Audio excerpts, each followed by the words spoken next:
व्यवस्था की तो धज्जियां उड़ी पड़ी हैं। कानून व्यवस्था नाम की तो कोई चीज़ है नहीं बची हुई प्रदेश में। आप देख रहे हैं कि गोलियां चल रही हैं, लोग मारे जा रहे हैं। ऊना में घटना हुई, आप नालागढ़ का जिक्र कर रहे हैं, इस तरह से बिलासपुर में घटना हुई, शिमला के आपके रिज मैदान के साथ माल रोड पर जो है पुलिस जो रिपोर्टिंग रूम के सामने कत्ल हो जाता है। कानून व्यवस्था की सारी स्थिति तो आप देख ही रहे हैं। इसलिए सरकार की प्राथमिकता इन सारी चीज़ों को लेकर के होनी चाहिए थी, लेकिन वो हो नहीं पाई है। 3 साल बीत गए कहते कहते, और सचमुच में ये चिंता का विषय हम सब लोगों के लिए, इस प्रदेश के लोगों के लिए है। Thank you. देखिए सरकार,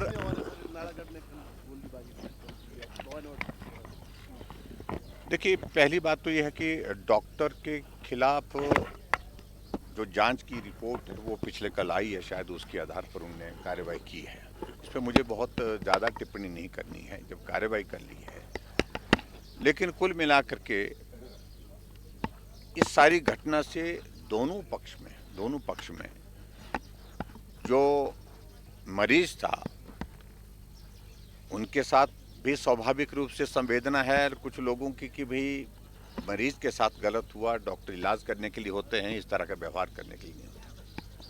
और दूसरा पक्ष जो डॉक्टर रख रहे हैं वो भी सुनने लायक है। मैं आपको बता रहा हूँ कि इसलिए सुनने लायक है कि जैसे वहाँ पर सारी चीज़ों को लेकर के सारी वो घटनाक्रम घटित हुआ है, उसमें अल्टीमेटली जो है वो कॉन्फ्लिक्ट, वो घटना जो है वो एक इस तरह से एक शेप ले गई, जिसके कारण जो है वो वहाँ माहौल अलग तरह का देखने पूरी दुनिया में, पूरे देश भर में आज उसकी चर्चा है। लेकिन आगे इस सारी चीज़ से हमको सीख लेनी चाहिए कि ये घटनाएं ना हो, उसके लिए सरकार कदम उठाए। ये मुझे लगता है कि ये बहुत महत्वपूर्ण है। और बाकी सारी चीज़ों को लेकर के सरकार ने जो कार्रवाई की है और रिपोर्ट के आधार पर ही की है, और इसलिए इसमें मुझे कुछ टिप्पणी नहीं करनी है। लेकिन आने वाले समय में वहाँ हॉस्पिटल में इस प्रकार की स्थिति ना हो, बाकी लोगों के साथ ऐसी घटनाएं ना हो, चाहे वो डॉक्टर के साथ हुई है, चाहे वो पेशेंट के साथ हुई, उन सारी चीज़ों को लेकर के मुझे लगता है कि विचार करने की आवश्यकता है। उसके लिए सरकार सुनिश्चित करे, यही मुझे कहना है। श्रद्धेय अटल बिहारी वाजपेयी जी विश्व के महान नेता रहे। भारत रत्न के नाते पूरा देश उनको याद करता है। अनेक अनेक दलों को मिलाकर कैसे बेहतरीन सरकार चलाई जा सकती है, इसका उदाहरण प्रस्तुत करने वाले अटल जी थे। 28 दलों को मिलाकर के और एक बेहतरीन सरकार चला करके देना, राष्ट्रवादी सरकार चला करके देना, ये केवल अटल जी ही कर पाए। हिमाचल प्रदेश सदैव उनका ऋणी रहेगा। आज लाखों लाखों जो रोजगार इंडस्ट्रियल पैकेज के माध्यम से मिले हैं, वो श्रद्धेय अटल जी की देन है। 1 दिसंबर 2002 को सोलन में एक विशाल रैली में इंडस्ट्रियल पैकेज की घोषणा अटल जी ने की थी, और जो देश का सबसे बड़ा फार्मा हब आज हिमाचल बना है, उसके पीछे अटल जी की बहुत बड़ी देन है। प्रधानमंत्री ग्राम सड़क योजना, प्रधानमंत्री पेयजल योजना, अनेक योजनाओं के साथ साथ हिमाचल के प्रति उनका विशिष्ट लगाव, हिमाचल वासियों के प्रति विशिष्ट लगाव, और एक कवि हृदय जो हर समय समाज के प्रति संवेदनशील रहता था। ऐसे श्रद्धेय अटल जी को हम शत शत नमन करते हैं, और देश और दुनिया उनसे मार्गदर्शन प्राप्त करे, उनके जीवन से सीखे, ये अत्यंत महत्वपूर्ण है। उन्हीं की छवि थी कि कांग्रेस की सरकार में WHO में प्रतिनिधि के नाते और विपक्ष के नेता रहते हुए अटल जी ने जाकर के UNO में भारत का प्रतिनिधित्व किया, और बेहतरीन तरीके से किया। ये उन्हीं की छवि थी। भारत रत्न अटल बिहारी वाजपेयी जी एक ऐसी शख्सियत थे जो एक विद्वान होने के साथ साथ में, नेता होने के साथ साथ में, कवि होने के साथ साथ में बहुत हृदय से संवेदनशील व्यक्ति। ऐसा नेतृत्व, ऐसा व्यक्तित्व बहुत ही दुर्लभ देखने को मिलता है।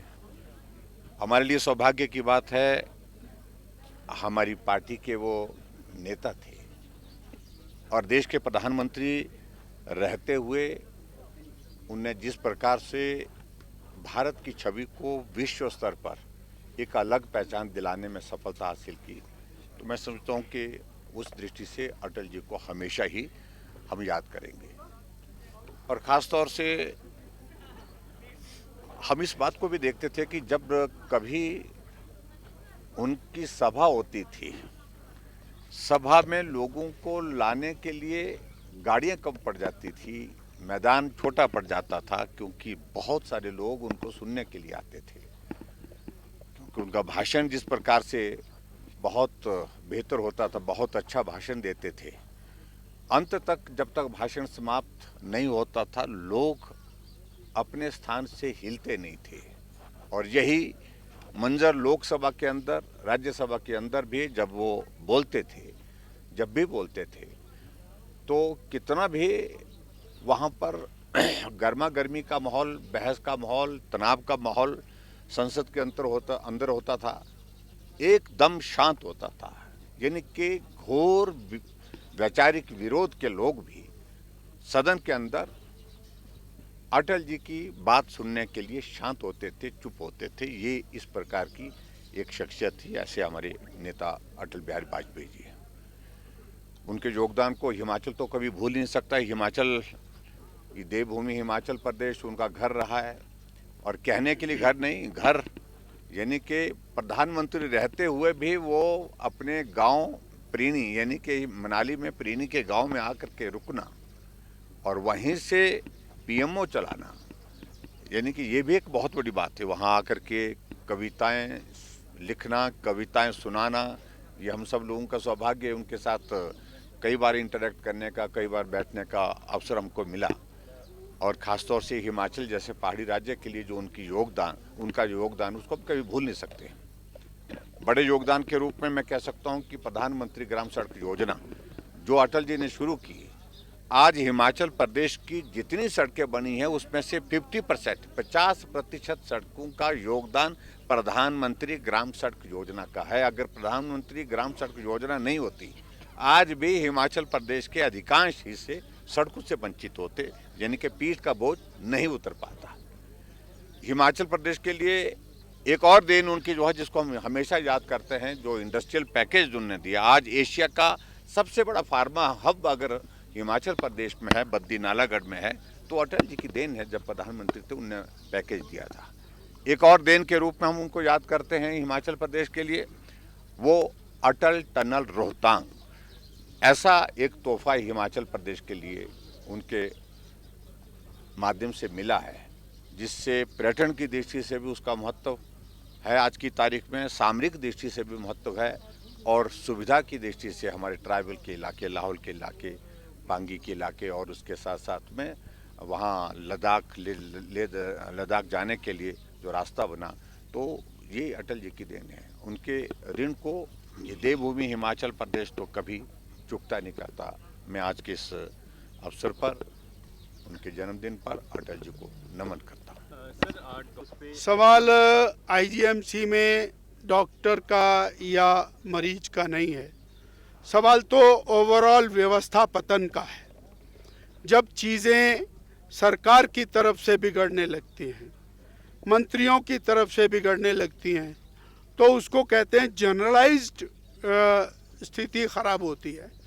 अब जब सरकार के स्तर पर लड़ाई है, विभागों के स्तर पर लड़ाई है, और फ्रस्ट्रेशन है, डॉक्टरों में फ्रस्ट्रेशन है, मरीजों में फ्रस्ट्रेशन है, जब इलाज ही नहीं हो रहा है और उसके कारण मरीज फ्रस्ट्रेटेड है, डॉक्टरों को सुविधा नहीं मिल रही है, उसके कारण डॉक्टर फ्रस्ट्रेटेड है, तो स्थितियां तो ऐसी होंगी।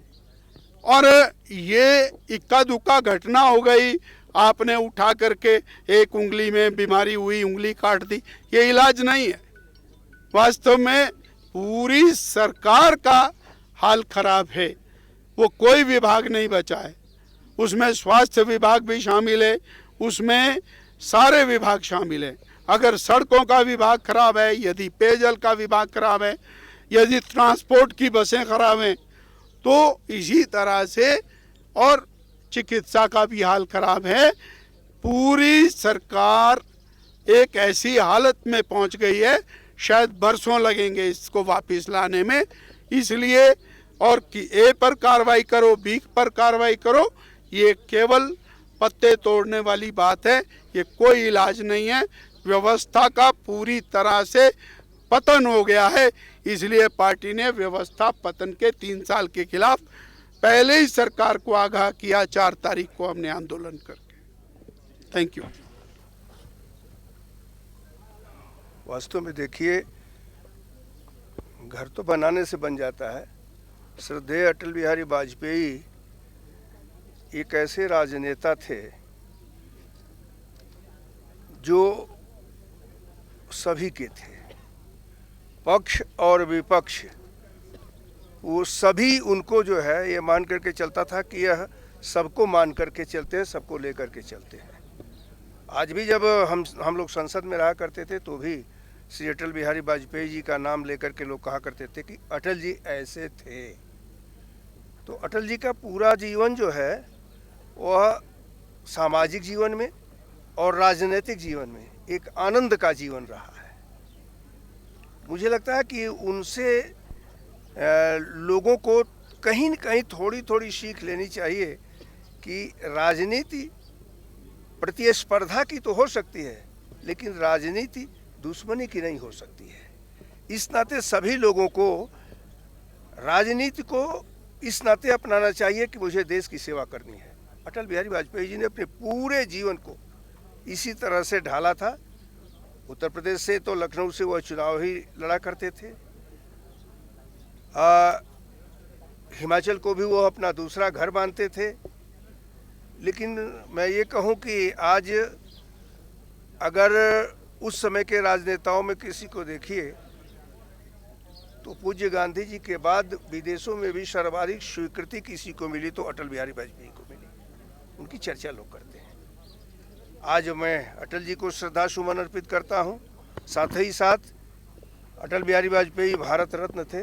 एक दूसरे भारत रत्न पंडित मदन मोहन मालवीय जी, उनका भी आज ही का जन्मदिन है। 2 भारत रत्नों का आज जन्मदिन है। उन दोनों के श्री चरणों में मैं अपना प्रणाम अर्पित करता हूं।